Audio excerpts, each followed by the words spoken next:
Morning students. Shri Bhagwan Das Todi college की online classes में आपका हार्दिक अभिनंदन है, स्वागत है।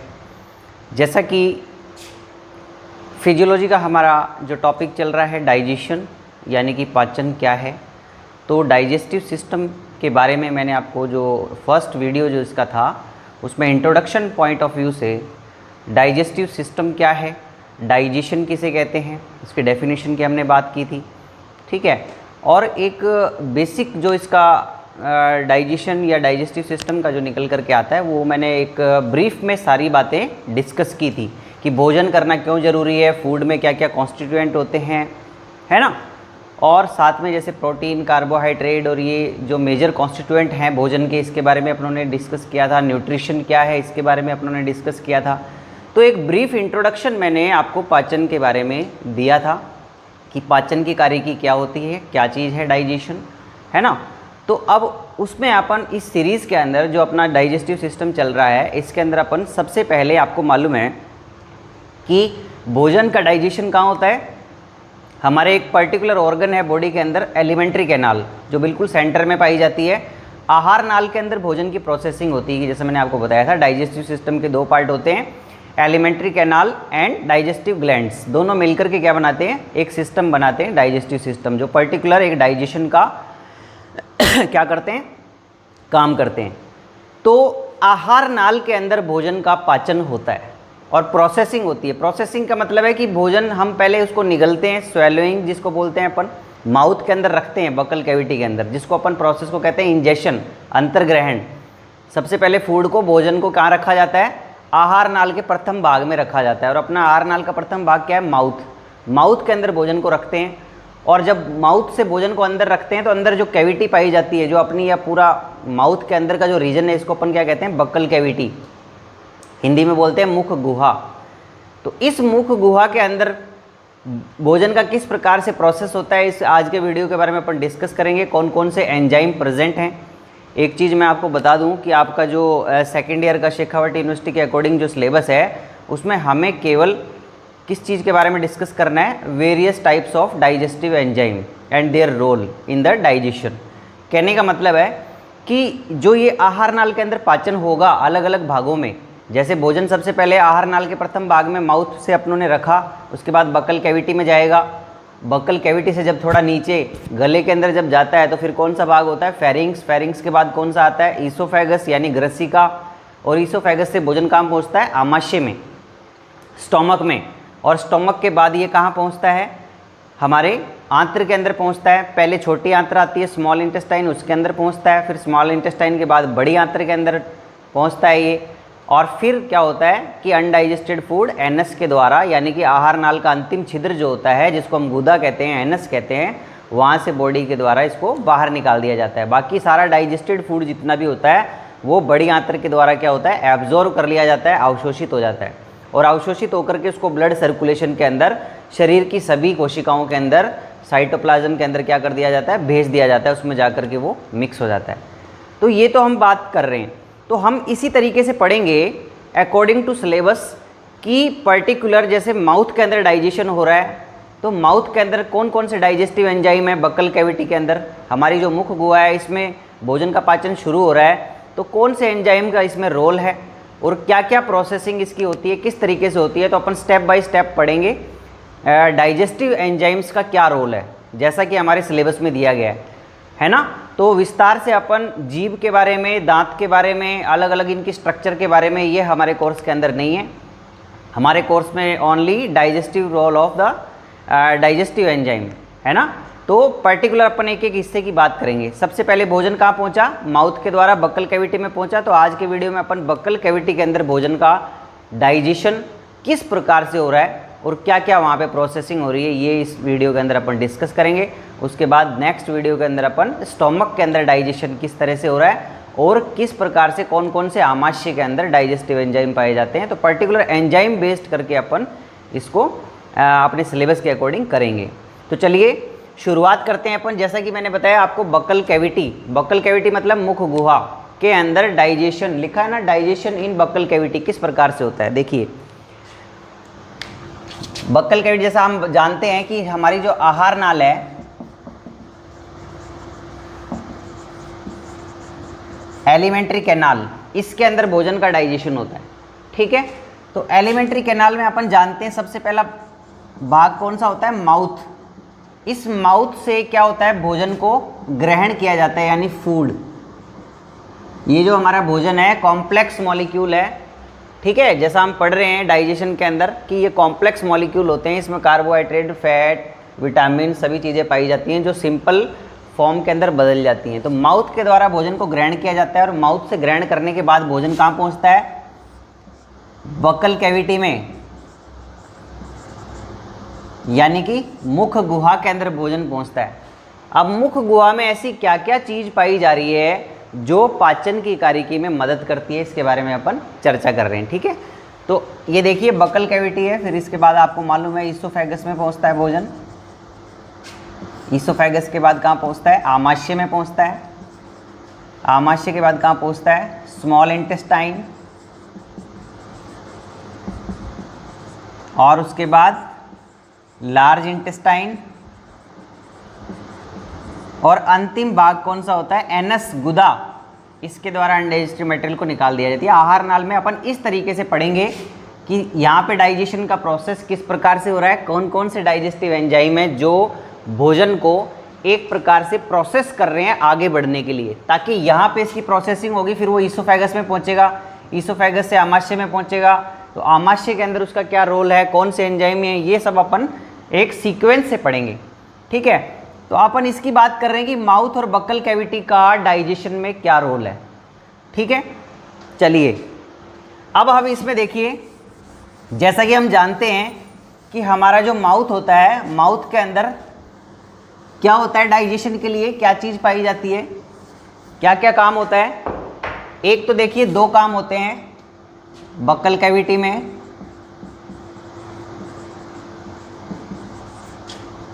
एक तो होता है मैकेनिकल वर्क,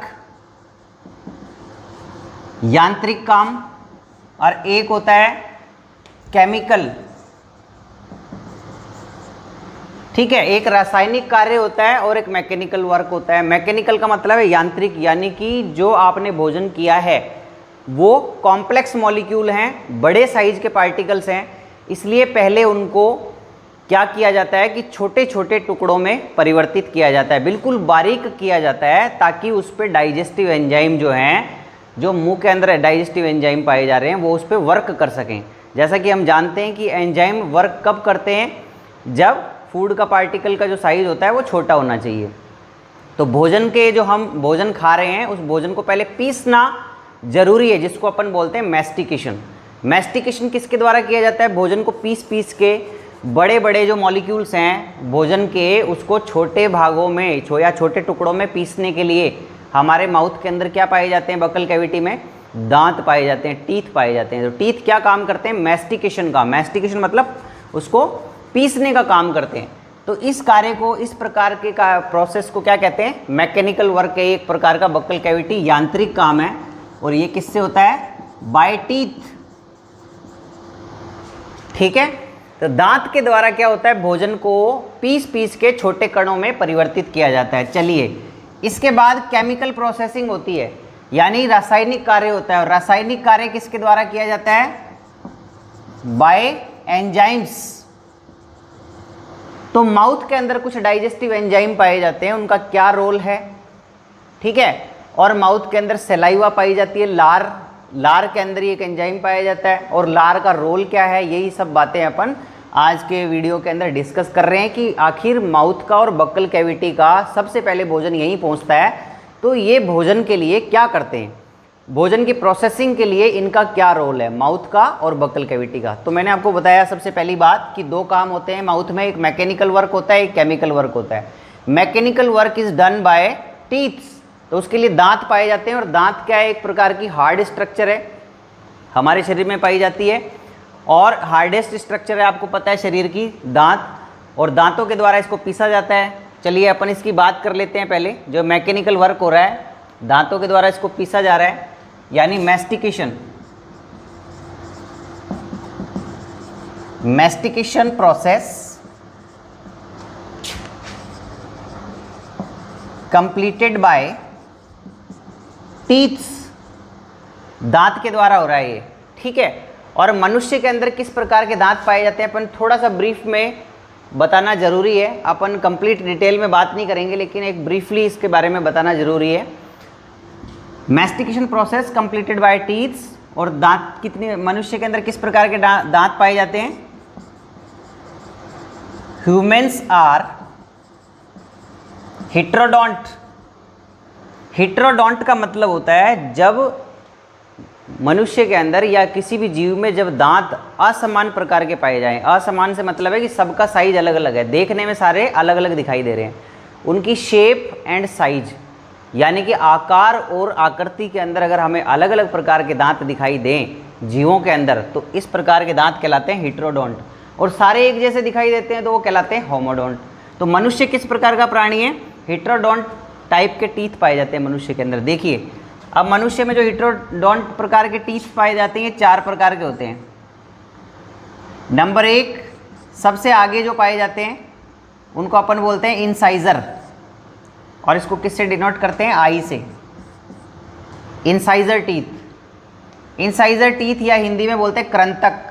इसके बाद दूसरे प्रकार के जो दांत होते हैं इसके जस्ट पीछे पाए जाते हैं इंसाइजर के, इनको अपन कहते हैं कैनाइंस।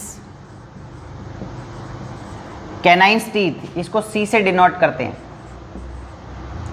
ठीक है। कैनाइंस टीथ के बाद जिनका नंबर आता है उनको कहते हैं अपन प्रीमोलर्स, इसको अपन डिनोट करते हैं पी एम से। इसके बाद आते हैं मोलर्स टीथ, इसको अपन एम से डिनोट करते हैं। तो देखिए मनुष्य में 4 प्रकार के अलग अलग प्रकार के दांत पाए जा रहे हैं। ये जो इंसाइजर आपको दिखाई दे रहे हैं आगे की तरफ होते हैं, इनका काम क्या होता है? भोजन को काटना। काटने के लिए हम इस प्रकार के दांतों का यूज़ करते हैं। जैसे आप कोई फ्रूट को खा रहे हो, सेब को खा रहे हो, तो आगे वाले दांत आप यूज़ करोगे, ठीक है। और कैनाइंस दांत जो होते हैं चीरने के लिए होते हैं, जो ये ज़्यादातर मांसाहारी जंतु जैसे कुत्ता है, शेर है, इसमें साइड में दिखाई देते हैं, शार्प होते हैं। इनका काम है मांस को या फ्लैश को फाड़ने के लिए, शिकार को फाड़ने के लिए। तो ये ऐसे जंतुओं में ज़्यादा विकसित होते हैं जो मांसाहारी प्राणी होते हैं। कैनाइंस टीथ इसके जस्ट बाद पाए जाते हैं, ठीक है। और प्री मोलर और मोलर दांत जो होते हैं ये शेप इनकी कैसी होती है? ये थोड़े चौकोर से होते हैं और इनके ऊपर कस्प भी पाए जाते हैं जो ग्राइंडिंग का काम करते हैं, भोजन को पीसने का काम करते हैं। तो भोजन जो आपने खाया है, हम यही बात कर रहे हैं कि जो मैकेनिकल काम हो रहा है किसके द्वारा हो रहा है? दांतों के द्वारा हो रहा है। तो दांत कौन कौन से मनुष्य में पाए जा रहे हैं? जैसे इंसाइजर दांतों का काम काटना, कैनाइंस का काम क्या है? चीरना, प्रीमोलर और मोलर का काम है चबाना। तो ये इसी प्रकार से बने हुए हैं, ठीक है। तो ये चबाने के हिसाब से बने हुए हैं। कुछ इस तरह का हमें दिखाई देगा, देखिए ऐसे, इस प्रकार से, इस प्रकार से दिखाई देते हैं ये वाले दांत, मोलर्स प्रीमोलर्स। तो इसमें एक ब्रीफली मैं आपको बता रहा था कि बक्कल कैविटी में क्या क्या काम हो रहा है। डाइजेशन के लिए बक्कल कैविटी या माउथ का क्या रोल है, पाचन में किस प्रकार से मदद कर रहे हैं। तो दांतों के द्वारा भोजन को पीसा जा रहा है, तो ये दांत जो है मदद करते हैं डाइजेशन में। सबसे पहले फूड को ग्राइंड करके छोटे छोटे टुकड़ों में बदल देते हैं, ठीक है। तो देखिए अगर ये अपन इसकी बात कर रहे हैं, एक बार इसमें बता दूं कि मनुष्य के अंदर अगर देखें अपन इस फॉर्मूले के अंदर, तो मनुष्य के अंदर क्या होता है? मनुष्य का जो फार्मूला होता है डेंटर फार्मूला, उसको अपन डिनोट करते हैं इस तरीके से,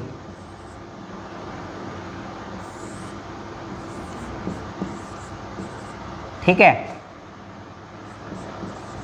इसका मतलब है कि देखिए ये मनुष्य के अंदर सबसे पहले ये जो 2 दांत ऊपरी जबड़े में और 2 दांत निचले जबड़े के अंदर ये जो पाए जा रहे हैं, ये सबसे पहले कौन से वाले हैं? इंसाइजर, इंसाइजर टीथ है।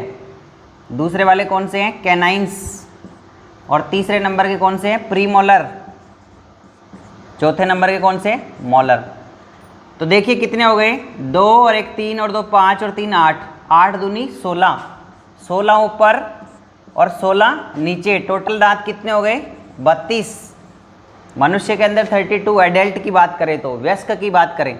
और अगर बच्चा है मनुष्य का, तो बच्चे के अंदर क्या होते हैं?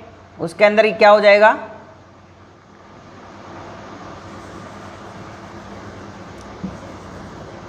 इस प्रकार की कंडीशन पाई जाती है बच्चे के अंदर 0-2 एंड 0-2। इसका मतलब प्री मोलर एब्सेंट होते हैं बच्चे के अंदर और मोलर केवल दो दो होते हैं। अब देखिए कितने हो गए ये, 2 और 1 3 और 2 5, 5 दूनी 10, तो 10 ऊपर बच्चे के अंदर और 10 नीचे, टोटल दांत कितने हो गए 20। इसका मतलब बच्चे के अंदर 20 दांत पाए जाते हैं और जो एडल्ट होता है मनुष्य का उसमें कितने पाए जाते हैं, 32 दांत पाए जाते हैं। उनका कुछ इस तरीके से कॉम्बिनेशन होता है। ये मैं ब्रीफली आपको थोड़ा थोड़ा सा बता रहा हूँ जो हमें जानना ज़रूरी है, जो क्योंकि हम ये पढ़ रहे हैं कि डाइजेशन बक्कल कैविटी में हो रहा है तो उसमें किस किस चीज़ का रोल है। तो दांतों का उसमें रोल है किस कार्य के लिए, मैकेनिकल कार्य के लिए, क्योंकि दांत सबसे पहले उसको पीसने का काम करते हैं जिसको अपन क्या कहते हैं, मैस्टिकेशन प्रोसेस। तो ये मैस्टिकेशन प्रोसेस के बारे में मैंने बताया आपको। और जब ये भोजन पीस करके दांतों ने उसको बारीक कर दिया, अब सैलाइवा का सिक्रेशन होता है। सैलाइवा मतलब लार। किसकी बात कर रहे हैं अपन अब, बक्कल कैविटी के अंदर लार की बात कर रहे हैं, सैलाइवा। देखिए जो लार होती है हमारे माउथ के अंदर सीक्रेट होती है ये, ठीक है। तो लार किसके द्वारा सीक्रेट होती है, लार ग्रंथियों के द्वारा। तो लार ग्रंथियां हमारे माउथ के अंदर पाई जाती हैं, उन लार ग्रंथियों से लार का सीक्रेशन होता है। अब लार का रोल क्या है, क्या क्या काम करती है, लार के बहुत सारे रोल है बक्कल कैविटी के अंदर। एक तो ये भोजन को लसलसा बनाती है, मॉइस्ट करती है ताकि वो आसानी से आगे की तरफ जा सके। दूसरी बात, जो ये दांतों ने भोजन को पीस करके बारीक किया है, छोटे छोटे कणों के अंदर किया है, इसको तोड़ करके पीस करके बारीक किया है, तो उसको भी ये आराम से मिक्स कर लेती है और एक फूड बोलस का तैयार करती है। फूड बोलस मतलब भोजन का एक निवाले की तरह इस तरह का बन जाता है और वो आराम से फिर डाइजेस्टिव एंजाइम यानी केमिकल प्रोसेस जब होता है तो आराम से उस पर वर्क कर सकते हैं। तो लार का बेहद इंपॉर्टेंट रोल है। तो लार की अपन बात कर रहे हैं सलाइवा की। सलाइवा कहाँ से सीक्रेट होती है, सीक्रेटेड बाय सलाइवरी ग्लैंड्स, ठीक है। लार ग्रंथियों के द्वारा सीक्रेट होती है। अब लार ग्रंथियां कौन कौन सी हैं, एक बार अपन छोटा सा इसके बारे में डिस्कस कर लेते हैं। लार ग्रंथियों के बारे में देखिए, एक होती है इंफ्रा ऑर्बिटल, एक होती है पैरोटिड ग्लैंड, एक होती है सब मैंडिबुलर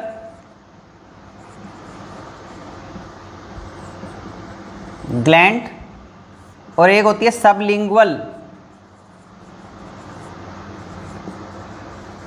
4 प्रकार की लार ग्रंथियां पाई जाती हैं। चारों के बारे में अपन थोड़ा डिस्कस कर लेते हैं एक बार ब्रीफली। पहली इंफ्रा ऑर्बिटल। ऑर्बिटल क्या होता है कि ऑर्बिट जो हमारा आई ऑर्बिट होता है जिसमें आंख पाई जाती है उसको बोलते हैं आई ऑर्बिटल। ऑर्बिटल के इंफ्रा मतलब नीचे, तो आंख के जस्ट नीचे, आंख का जो ऑर्बिटल होता है आई ऑर्बिटल के जस्ट नीचे पाई जाती है ये वाली इंफ्रा ऑर्बिटल ग्लैंड और ये क्या करती है, सलाइवा का सीक्रेशन करती है। पैरोटिड ग्लैंड जैसा कि आप जानते हैं ये सबसे बड़ी है लार ग्रंथि और ये हमारा जो एक्सटर्नल ईयर पाया जाता है कान, ये वाला बाह्य पिन्ना, इस एक्सटर्नल ईयर के पीछे की तरफ पाई जाती है और आगे जाके कहाँ खुलती है ये पैरोटिड ग्लैंड, ये आगे जाकर के जो हमारा ऊपरी जबड़ा होता है, ऊपरी जबड़े के जो इंसाइजर टीथ होते हैं वहाँ पे जाकर के खुलती है ये, ठीक है। तो पैरोटिड ग्लैंड जिससे खुलती है उसको अपन क्या बोलते हैं, स्टेनसन डक्ट, एक नलिका होती है ओपन बाय स्टेनसन डक्ट, ये एक नलिका होती है, इसके द्वारा मतलब कान के नीचे तो पाई जाएगी और वहाँ से जाकर के ये हमारा जो ऊपरी जबड़ा है वहाँ पे जो इंसाइजर टीथ है उसके पीछे जाकर के एक नलिका के द्वारा खुल जाती है। तो इसको पैरोटिड ग्लैंड कहते हैं। जब कभी हमारे टॉन्सिल हो जाते हैं तो इधर से फूल जाता है, हमारे दर्द होता है, तो पैरोटिड ग्लैंड के कारण ही ऐसा होता है, ठीक है। सब मैंडिबुलर, मैंडिबुलर ग्लैंड देखिए ऊपरी जबड़ा कहलाता है मैक्सिला और नीचे वाला जो जबड़ा कहलाता है मैंडिबल। सब मतलब नीचे, तो साफ पता चल रहा है कि सब मैंडिबुलर का मतलब है ऐसी ग्रंथि जो निचले जबड़े पर पाई जा रही है यानी मैंडिबल पर पाई जा रही है। तो ये मैंडिबुलर ग्लैंड कहाँ पाई जाएगी, निचले जबड़े के ऊपर जो हमारे जो टीथ्स होते हैं वहाँ पे पाई जाती है, ठीक है। ये सब मैंडिबुलर ग्लैंड नीचे की तरफ, और एक सब लिंगुअल ग्लैंड होती है। सब लिंगुअल का मतलब जीभ के नीचे पाई जाती है। तो जीभ से अपनों को देखो, जीभ से अपने लार का सिक्रेशन होता रहता है हमेशा। बक्कल कैविटी अपनी कैसी रहती है, नम रहती है, मॉइस्ट रहती है, लार निकलती रहती है। तो जीभ के नीचे सबलिंगुअल ग्लैंड्स होती हैं तो उसको अपन कहते हैं sublingual type of salivary gland. तो मैंने चारों ग्लैंड्स के बारे में आपको थोड़ा सा ब्रीफली इंट्रोडक्शन दिया है कि 4 प्रकार की हमारे शरीर में ये लार ग्रंथियाँ हैं। अब ये क्या करती हैं, जो दांतों के द्वारा भोजन पीसा हुआ है उस पीसे हुए भोजन को लसलसा बनाती हैं और लार का सिक्रेशन करके और अपने बक्कल कैविटी को प्रोटेक्ट भी करती है कई तरह के बैक्टीरिया से। तो अपन लार का कॉम्पोजिशन पढ़ते हैं अब कि लार के अंदर क्या क्या ऐसा पाया जा रहा है जिसके द्वारा क्या होता है, भोजन के डाइजेशन में हेल्प मिलती है। तो सलाइवा के कॉम्पोजिशन में देखिए, कॉम्पोजिशन यानी संगठन कैसे मिलकर के बना है ये सलाइवा। देखिए सलाइवा की पीएच कितनी होती है, अम्लीय होती है इसकी 6.3 टू 6.7 तक हो सकती है इसकी पीएच। इसका मतलब अम्लीय स्लाइटली एसिडिक पीएच होती है इसकी। दूसरी बात, मनुष्य के अंदर अगर हम बात करें तो टोटल कितना अमाउंट में सीक्रेट होती है 24 घंटे के अंदर, 1 से लेकर के 1.5 लीटर 24 घंटे के अंदर 1.5 लीटर तक हमारे माउथ में। आप सोचो कि एक 1.5 लीटर वाली अपनी बोतल होती है, इतनी लार सीक्रेट होती है एक दिन के अंदर, यानी 24 घंटे के अंदर मनुष्य के माउथ में, तब जाके आपका जो डाइजेशन प्रोसेस है प्रॉपर होता रहता है। तो टोटल अमाउंट इतना होता है। स्पेसिफिक ग्रेविटी की बात करें, गुरुत्व जो इसका है वो कितना है 1.003 से लेकर के 1.010 तक, ये इसकी स्पेसिफिक ग्रेविटी होती है लार की। कॉम्पोजिशन पढ़ रहे हैं अपन कि लार में क्या क्या पाया जाता है, और लार के अंदर इसके अलावा क्या पाए जाते हैं, इनऑर्गेनिक साल्ट। इनऑर्गेनिक साल्ट कौन कौन से हैं, पोटेशियम क्लोराइड, सोडियम क्लोराइड, ठीक है। और इनकी कितनी हो सकती है कंसेंट्रेशन, 0.5% तक होते हैं ये, 0.5, ठीक है। इनऑर्गेनिक साल्ट और कुछ ऑर्गेनिक साल्ट भी पाए जाते हैं। इसके अलावा एंजाइम पाया जाता है लार के अंदर, सबसे इंपॉर्टेंट एक एंजाइम पाया जाता है जिसको कहते हैं अपन सलाइवरी एमाइलेज या टाइलिन एंजाइम। एंजाइम पाया जाता है कौन सा,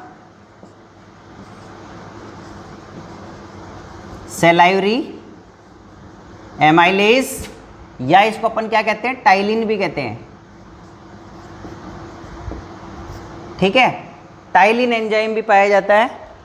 अब ये टाइलिन एंजाइम जो लार के अंदर पाया जाता है, यही क्या करता है, भोजन को जब दांतों ने पीस के बारीक बना दिया, उसके अंदर जो है सबसे पहले डाइजेशन यही शुरू करता है, पाचन का काम, यानी सबसे पहला एंजाइम है।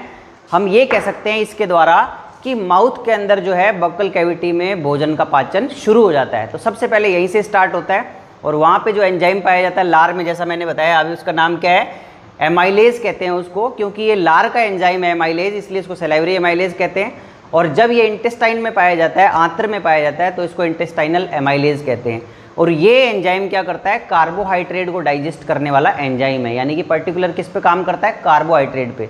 और हम जानते हैं अच्छी तरह कि हमारा जो भोजन हमने ग्रहण किया है उसमें मेजर कॉन्स्टिट्यूएंट, जो मुख्य पदार्थ हैं, उनके अंदर क्या आता है, कार्बोहाइड्रेट आता है।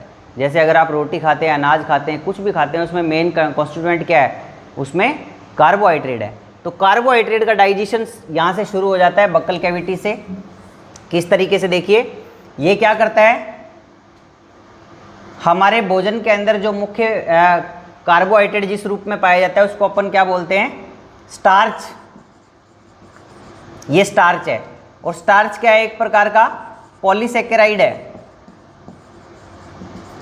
पॉलीसेकेराइड, ठीक है। पॉलीसेकेराइड का मतलब हम जानते हैं कि जो कार्बोहाइड्रेट होता है, कार्बोहाइड्रेट का मतलब है जिसमें कार्बन, हाइड्रोजन और ऑक्सीजन, इस तरीके से देखिए कार्बोहाइड्रेट क्या होता है, कार्बन, हाइड्रोजन, ऑक्सीजन से मिल करके बना हुआ ऑर्गेनिक कंपाउंड होता है। और ये किस तरीके से, इसमें फार्मूला होता है CH2O, यानी कार्बन का एक मॉलिक्यूल, हाइड्रोजन के 2 और ऑक्सीजन का 1।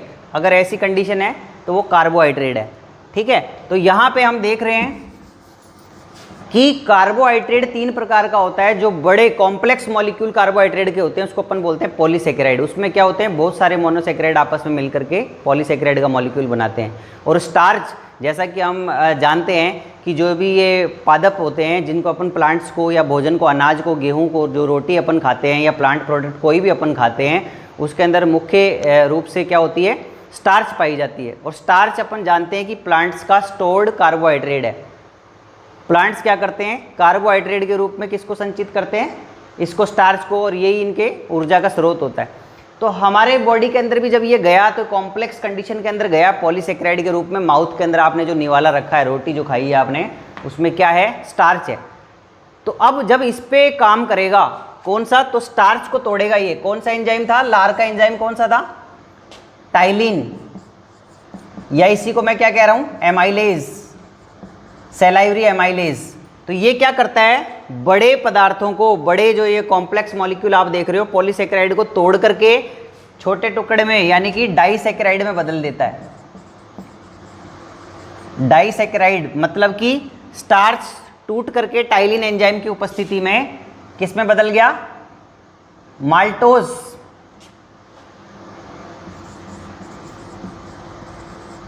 ये क्या है, माल्टोज। तो माल्टोज में बदल देता है किसको, स्टार्च को, ठीक है। और माल्टोज एक प्रकार का क्या है, डाइसेकेराइड। जब दो मोनोसेकेराइड आपस में जुड़ते हैं तब क्या बनता है, डाइसेकेराइड बनता है। तो इसने पॉलीसेकेराइड ने तोड़ करके इसको किस में बदला, डाइसेकेराइड में। अब डाइसेकेराइड टूट करके जब मोनोसेकेराइड में चेंज हो जाएगा, यानी ग्लूकोज की फॉर्म में कन्वर्ट हो जाएगा, तब हमारे शरीर के द्वारा अवशोषित कर लिया जाता है।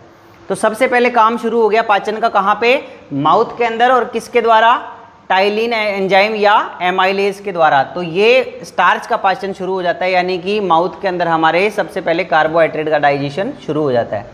तो पॉलीसेकेराइड को तोड़ करके टाइलिन एमाइलेज एंजाइम किस में बदल देता है, स्टार्च को माल्टोज में बदल देता है। या हम ये भी कह सकते हैं कि पॉलीसेकेराइड को तोड़ करके डाइसेकेराइड में बदल देता है। और फिर बाद में क्या होता है कि ये जो डाइसेकेराइड है, डाइसेकेराइड को माल्टेज एंजाइम, माल्टेज एंजाइम किस में बदल देता है, मोनोसेकेराइड में, यानी और छोटे टुकड़े में तोड़ देता है। डाइसेकेराइड टूट करके फिर किस में बदल गया, मोनोसेकेराइड में। तो माल्टेज एंजाइम ऐसा करता है मनुष्य के अंदर, यानी कि बाद में डाइसेकेराइड टूट के मोनोसेकेराइड में बदल जाता है। अब डाइसेकेराइड अपना क्या था, माल्टोज कह रहे थे अपन इसको, और मोनोसेकेराइड अपना क्या है, ग्लूकोज, ग्लूकोज में बदल दिया। अपनों को पता है ग्लूकोज प्लस ग्लूकोज मिलकर के क्या बनाते हैं, माल्टोज। तो इस तरीके से पाचन का काम जो है हमारी बक्कल कैविटी में शुरू हो गया। जो हमारी हेडिंग है कि बक्कल कैविटी या माउथ के अंदर किस प्रकार से डाइजेशन का कार्य हो रहा है, अपन ये आज के वीडियो में देख रहे हैं। तो हमने देखा कि इंपॉर्टेंट एंजाइम जो हमारी लार में उपस्थित था, उसने ही क्या किया, स्टार्च को तोड़ के माल्टोज में बदल दिया, और बाद में माल्टोज टूट करके ग्लूकोज में बदल गया। माल्टेज ने किसको किया। तो मुख्य काम क्या था, पॉलीसेकेराइड किस में चेंज हो गया, डाइसेकेराइड में। अब भोजन को इतना काम करने के बाद अब देखिए लार और क्या क्या काम करती है। अब ये जो निवाला है आगे जाएगा तो लसलसा बनाती है, नम करती है। अगर लार के अपन कार्यों की बात करें तो बहुत सारे कार्य हैं इसके, है ना। और जो बाहर से बैक्टीरिया हमारे माउथ के अंदर प्रवेश करते हैं, बैक्टीरिया को मारने का भी काम करती है। कैसे, लार के अंदर एक एंजाइम पाया जाता है, लाइसोजाइम, ठीक है। ये जो लाइसोजाइम एंजाइम है, दो बताए मैंने आपको एंजाइम, एक का नाम क्या है, टाइलिन, जो क्या करता है, पॉलीसेकेराइड को डाइसेकेराइड में बदल दिया, चलिए। और जो दूसरा लाइसोजाइम एंजाइम है, ये भी मदद कर रहा है पाचन में। कैसे, ये लाइसो एंजाइम क्या करता है, जो बैक्टीरिया हमारी बॉडी के अंदर प्रवेश कर रहे हैं, माउथ से भी प्रवेश कर रहे हैं। आप जानते हैं कि बैक्टीरिया जो जो हमारी बॉडी के ओपन पार्ट है वहाँ से क्या करते हैं, प्रवेश करते हैं। नाक से जा सकते हैं, मुंह से जा सकते हैं। तो नाक के अंदर हमारे बाल पाए जाते हैं, तो रोम पाए जाते हैं, जो क्या करते हैं, बैक्टीरिया को रोकने का काम करते हैं। तो हमारी फिजियोलॉजी बॉडी की जो है इस प्रकार से बनी हुई है कि वो बैक्टीरिया को रोकने का प्रयास करती है। तो माउथ से भी क्या होता है, जब बैक्टीरिया अंदर चला गया तो ये जो लार है ये भी बैक्टीरिया के लिए एक बैरियर का काम कर रही है, अवरोध का काम कर रही है, क्योंकि बैक्टीरिया उसमें फंस जाते हैं, लार में गीली होती है। और फंसने के बाद बैक्टीरिया की जो वॉल होती है, लाइसोजाइम एंजाइम क्या करता है, break down the cell wall of bacteria. तो देखिए बैक्टीरिया की जो सेल वॉल होती है, आप जानते हैं बैक्टीरिया कब तक सुरक्षित है, जब तक उसके ऊपर सेल वॉल है। जैसे ही उसका प्रोटेक्टिव लेयर हटेगी तो बैक्टीरिया का डीएनए क्या हो जाएगा, डैमेज हो जाएगा, उसकी मृत्यु हो जाएगी। तो ये क्या करता है, लाइसोजाइम एंजाइम बैक्टीरिया की सेल वॉल को तोड़ देता है, जिसकी वजह से हमारे माउथ में जो बैक्टीरिया प्रवेश कर रहे हैं उनको मार देता है। इसकी वजह से हमारे को पाचन की कार्यकी में देखिए इस प्रकार से मदद मिल रही है। तो लार का कॉम्पोजिशन क्या था, लार के अंदर कौन कौन से एंजाइम पाए जा रहे थे जिसमें केमिकल प्रोसेस हो रहा है। तो एंजाइम दो बताए मैंने आपको, एक लाइसोजाइम बताया, एक कौन सा बताया, टाइलिन या सेलाइवरी एमाइलेज बताया। तो बक्कल कैविटी में इतना काम हो रहा है।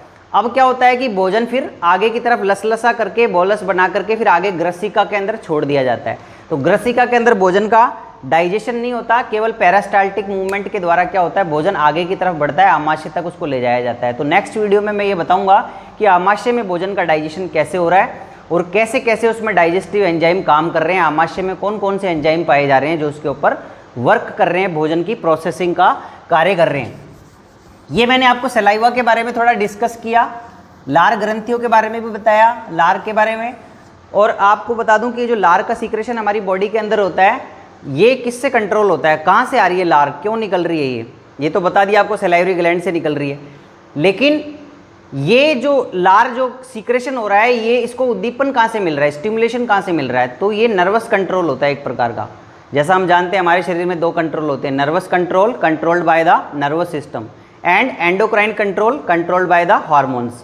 तो हम ये कह सकते हैं हार्मोन्स का यहाँ कोई रोल नहीं है, केमिकल कंट्रोल किसी प्रकार का नहीं है, केवल तंत्रिकाओं के द्वारा कंट्रोल होता है। इसका मतलब मनुष्य अगर किसी चीज़ को सोच रहा है, भोजन के बारे में सोच रहा है, प्रीवियस एक्सपीरियंस अगर उसको है, तो लार का सीक्रेशन होने लगता है।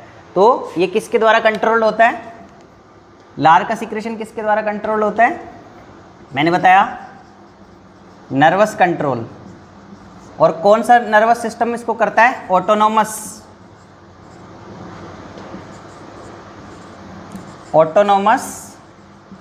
Nervous system. ठीक है, ऑटोनोमस नर्वस सिस्टम किसके द्वारा, पैरासिम्पैथेटिक नर्व्स और सिंपैथेटिक नर्व्स।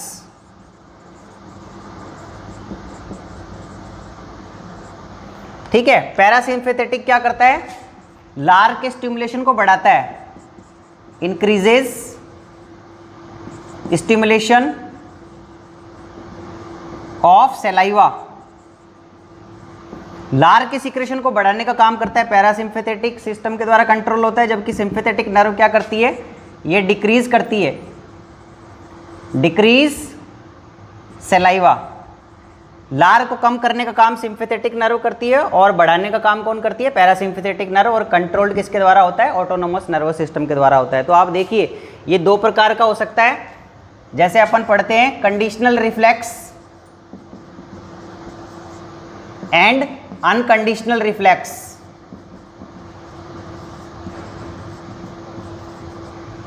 छोटा छोटा सा आपको बता रहा हूं ताकि कंप्लीट आपको इसके बारे में पता चल जाए। कंडीशनल रिफ्लेक्स का मतलब, अनकंडीशनल रिफ्लेक्स का मतलब क्या है कि जो ऑटोनोमस नर्वस सिस्टम काम कर रहा है। अनकंडीशनल का मतलब है कि भोजन जब आपके आहार नाल के अंदर जाता है, अंदर जाके जब इसका स्पर्श होता है अंगों से, आहार नाल के अलग अलग अंगों से, जैसे आमाशय से टच में आया या ग्रसिका के टच में आया या बक्कल कैविटी के टच में आया, तो एकदम से ये जो तंत्रिकाएं होती हैं ऑटोनोमस नर्वस सिस्टम की, एक उसको उद्दीप्त करती है, किसको, सलाइवरी ग्लैंड को मैसेज भेजती है कि भोजन आ चुका है। तो भोजन के टच करने से जो प्रकार का होता है रिफ्लेक्स, उसकी वजह से क्या होता है, सलाइवरी ग्लैंड जो पाई जाती हैं वो भोजन को, वो लार को क्या करने लग जाती है, सीक्रेट करने लग जाती है। तो ये किस पे डिपेंड करता है, भोजन के टच करने पे डिपेंड करता है। इसको बोलते हैं अनकंडीशनल रिफ्लेक्स एक्शन। ठीक है, तो ये जो आप देख रहे हैं कंडीशन, ये जन्म के बाद, जैसे बच्चा तुरंत पैदा हुआ है, पैदा होने के तुरंत बाद से ये प्रोसेस शुरू हो जाता है। यानी कि भोजन अगर उसके टच होगा, दूध पी रहा है, कुछ भी पी रहा है, तो इस तरीके से हम कह सकते हैं कि जन्म के कुछ समय के बाद से ये चीज़ एक्टिव हो जाती है अनकंडीशनल। और कंडीशनल रिफ्लेक्स क्या होता है, एक वैज्ञानिक थे, उन्होंने इसकी स्टडी की थी, पावलोव, और उनको इस चीज़ के लिए नोबेल प्राइज़ भी मिला था, कंडीशनल रिफ्लेक्स एक्शन। उसने क्या किया था, कुत्ते के अंदर ये देखा था। ये कंडीशनल रिफ्लेक्स एक्शन क्या होता है, प्रीवियस एक्सपीरियंस से होता है ये रिफ्लेक्स एक्शन। प्रीवियस एक्सपीरियंस यानी पहले का पूर्व अनुभव के आधार पे जो नर्वस सिस्टम आपका एक्शन करता है, उसको अपन बोलते हैं कंडीशनल रिफ्लेक्स एक्शन। इसका मतलब क्या हुआ कि जैसे भोजन को देखने से, अगर कोई व्यक्ति भोजन की कल्पना कर रहा है, भूखा है और भोजन उसको दूर से दिखाई दे रहा है, तो बिना भोजन के टच हुए भी उसकी मुंह से लार का सिक्रेशन होने लग जाएगा। इसको कंडीशनल रिफ्लेक्स एक्शन बोलते हैं। ठीक है, देखने से भोजन को सूंघने से या भोजन की कल्पना करने से, सोच रहा है मन के अंदर कि मैं भोजन करूंगा और भोजन उसको दिखाई दे रहा है, भूखा है, तो उसके मुंह से लार निकलना शुरू हो जाएगा। तो ये तंत्रिका तंत्र का कंट्रोल है, ये कहलाता है कंडीशनल रिफ्लेक्स एक्शन। और ये कैसा था, जिसमें भोजन जब तक अंदर नहीं जाएगा, टच नहीं होगा, तब तक सलाइवरी ग्लैंड से क्या नहीं सीक्रेट होगा, सलाइवा सीक्रेट नहीं होगा। तो कंडीशनल रिफ्लेक्स एक्शन के बारे में पावलोव एक वैज्ञानिक थे जिन्होंने कुत्ते के ऊपर डॉग पे एक्सपेरिमेंट किया था। वो क्या करते थे कि एक कुत्ते को भोजन देते थे, तो भोजन जब देने जाते थे उसको, तो वो क्या करते थे, पहले घंटी बजाते थे। जैसे ही घंटी बजती और घंटी बजते ही क्या होते, वो भोजन दे के आ जाते। एक दिन उन्होंने ऐसा किया, 2 दिन ऐसा किया, 4 दिन किया, 5 दिन किया, 10 दिन ऐसा किया, तो कुत्ते को एक्सपीरियंस हो गया। क्या एक्सपीरियंस हो गया कुत्ते को, पूर्व अनुभव हो गया कि जब घंटी बजेगी तो उसके माइंड के अंदर एक स्टिमुलेशन होता था कि अब घंटी बजते ही मेरा भोजन आएगा, तो वो चक्कर काटने लग जाता था कि अब भोजन आने वाला है। तो एक दिन क्या हुआ, उसने घंटी बजाई लेकिन उसने भोजन जाके नहीं रखा। तो क्या हुआ, उसने जाकर के देखा कि कुत्ते के मुंह से लार सीक्रेट हो रही है, बहुत ज़्यादा लार निकल रही है कुत्ते के मुंह से। तो ये देख करके वो वैज्ञानिक हैरान रह गया कि भोजन तो इसके टच भी नहीं हुआ, तो फिर ये लार कैसे निकल रही है। तो तब उसने ये हमें बताया कि कंडीशनल रिफ्लेक्स एक्शन के बारे में पावलोव ने, कि बिना भोजन के बारे में पूर्व अनुभव उसको था पहले से कि घंटी बजेगी तब भोजन आएगा, तो इस आधार पर उसका लार का सिक्रेशन हो गया। तो हम ये कह सकते हैं कि जब भोजन को सोचने से या भोजन को सूंघने से या भोजन की कल्पना करने से, उसको देखने से अगर लार का सिक्रेशन हो रहा है, that is known as conditional reflex action and given by the Pavlov. So आज के लेक्चर में हमने बक्कल कैविटी का रोल बताया कि बक्कल कैविटी के अंदर किस किस प्रकार से लार का सिक्रेशन होता है और बक्कल कैविटी का भोजन के पाचन में क्या रोल है और कौन कौन से उनसे एंजाइम पाए जाते हैं। ब्रीफली मैंने आपको सारा बताया। This is all about the lecture. Thank you.